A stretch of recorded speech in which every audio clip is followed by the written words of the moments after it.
Hi friends, ഇന്ന് നമ്മളിവിടെ discuss ചെയ്യാൻ പോകുന്നത് പാസ്റ്റ് ടെൻസിലെ ഏറ്റവും അവസാനത്തെ വിഭാഗമായ പാസ്റ്റ് പെർഫെക്റ്റ് കണ്ടിന്യൂസ് ടെൻസിനെ കുറിച്ചാണ്. പ്രസൻറ്റ് ടെൻസിലെ 4 വിഭാഗങ്ങളെക്കുറിച്ച് നമ്മൾ വിശദമായി ചർച്ച ചെയ്തിരുന്നു. ഇത് പാസ്റ്റ് ടെൻസിലെ അവസാനത്തെ വിഭാഗമായ പാസ്റ്റ് പെർഫെക്റ്റ് കണ്ടിന്യൂസ് ടെൻസ് ആണ്. പാസ്റ്റ് പെർഫെക്റ്റ് കണ്ടിന്യൂസ് ടെൻസ് പഠിക്കുന്നതിന് മുൻപ് നിങ്ങൾ തീർച്ചയായും പ്രസൻറ്റ് പെർഫെക്റ്റ് കണ്ടിന്യൂസ് ടെൻസ് എന്താണ് എന്ന് പഠിച്ചതിന് ശേഷം ഈ വീഡിയോ കണ്ടിന്യൂ ചെയ്യുക. ഇത് രണ്ടും ഒബ്സർവ് ചെയ്ത് പഠിക്കുകയാണെങ്കിൽ നിങ്ങൾക്ക് എളുപ്പത്തിൽ മനസ്സിലാക്കാൻ സാധിക്കുന്നതാണ്. പാസ്റ്റ് പെർഫെക്റ്റ് കണ്ടിന്യൂസ് ടെൻസിൽ നമ്മൾ ഉപയോഗിക്കുന്ന ഓക്സിലറി വെർബ് എന്ന് പറയുന്നത് ഹാഡ് ബീൻ എന്നാണ്. സബ്ജക്റ്റ് സിംഗുലർ ആണെങ്കിലും ഹാഡ് ബീൻ, പ്ലൂറൽ ആണെങ്കിലും ഹാഡ് ബീൻ, ഐ ആണെങ്കിലും had been.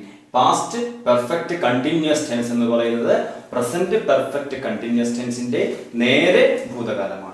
Present perfect continuous ടെൻസിൽ ഹാസ് ബീനും ഹാവ് ബീനുമാണ് നമ്മൾ ഉപയോഗിക്കുന്നത് എങ്കിൽ പാസ്റ്റ് പെർഫെക്റ്റ് കണ്ടിന്യൂസ് ടെൻസിൽ ഹാഡ് ബീൻ മാത്രമേ ഓക്സിലറി വെർബായി നമ്മൾ ഉപയോഗിക്കൂ.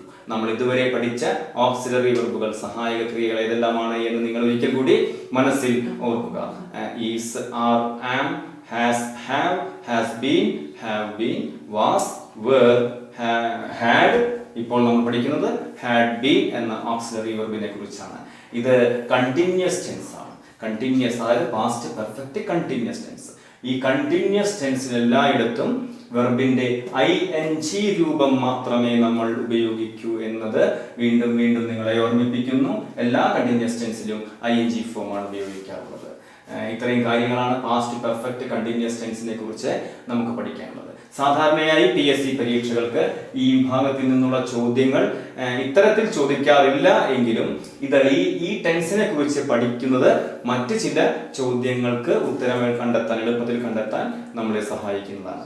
അത്തരത്തിലുള്ള ചോദ്യങ്ങൾ ഏതെല്ലാമാണ് എന്നതെല്ലാം അടുത്ത വീഡിയോകളിൽ നമ്മൾ കൃത്യമായി നിങ്ങൾക്ക് പറഞ്ഞു തരുന്നതാണ്. ഈ ക്ലാസ് വൈൻഡ് അപ്പ് ചെയ്യുന്നതിന് മുൻപ് നിങ്ങൾ ശ്രദ്ധിക്കുക, ബോർഡിന്റെ സൈഡിൽ വെർബിന്റെ വിവിധ വെർബുകളുടെ 3 രൂപങ്ങൾ കൊടുത്തിരിക്കുന്നു. PSC പരീക്ഷകൾക്ക് നിങ്ങൾക്ക് കൂടുതലായി ഉപകാരപ്പെടുന്ന വെർബുകളാണ്. ചില വെർബുകളുടെ 3 രൂപങ്ങളും ഒരേപോലെയാണ് ഇരിക്കുന്നത്.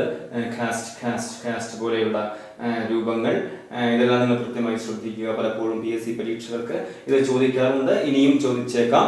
അതിനാൽ തന്നെ നിങ്ങളിത് കൃത്യമായി പഠിച്ചിരിക്കുക. സോ നമ്മൾ പാസ്റ്റ് ടെൻസിന്റെ, അതായത് പ്രസന്റ് ടെൻസിന്റെയും പാസ്റ്റ് ടെൻസിന്റെയും 4 വിഭാഗങ്ങളെക്കുറിച്ചും ടോട്ടൽ 8 വിഭാഗങ്ങളെക്കുറിച്ച് നമ്മൾ ഡിസ്കസ് ചെയ്ത് കഴിഞ്ഞു, പഠിച്ചു കഴിഞ്ഞു, മനസ്സിലാക്കി കഴിഞ്ഞിരിക്കുന്നു. ഇത് ഇപ്പോൾ നമ്മൾ ഡിസ്കസ് ചെയ്തത് പാസ്റ്റ് പെർഫെക്റ്റ് കണ്ടിന്യൂസ് ടെൻസ് എന്ന് പറയുന്നത് പാസ്റ്റ് ടെൻസിലെ അവസാനത്തെ വിഭാഗമാണ്.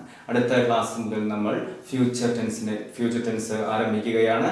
അതിനു മുമ്പ് ഈ പറഞ്ഞ 8 വിഭാഗങ്ങളിൽ നിന്നും 8 വിഭാഗങ്ങളിലെ ആക്റ്റീവ് വോയിസും, പ്രസന്റ് ടെൻസിലെ 4, പാസ്റ്റ് ടെൻസിലെ 4 ആക്റ്റീവ് വോയിസും അതിൻ്റെ എല്ലാം പാസീവ് വോയിസും എങ്ങനെയാണ് നമുക്ക് ഉണ്ടാക്കാൻ സാധിക്കുക എന്നത് മുൻ ക്ലാസ്സുകൾ കണ്ട് പഠിച്ചതിന് ശേഷം മാത്രം ഇനിയുള്ള ക്ലാസ്സുകൾ. സോ നമ്മൾ ഈ ക്ലാസ് വൈൻഡ് അപ്പ് ചെയ്യുകയാണ്. വൈൻഡ് അപ്പ് ചെയ്യുന്നതിന് മുമ്പ് ഒരിക്കൽ കൂടി നിങ്ങളെ ഓർമ്മിപ്പിക്കുന്നു, സബ്സ്ക്രൈബ് ചെയ്യാത്ത സുഹൃത്തുക്കളുണ്ട് ഈ ചാനൽ സബ്സ്ക്രൈബ് ചെയ്യുക, ഷെയർ ചെയ്യുക, ഓൾ എന്ന ബട്ടൺ അമർത്താൻ മറക്കാതിരിക്കുക.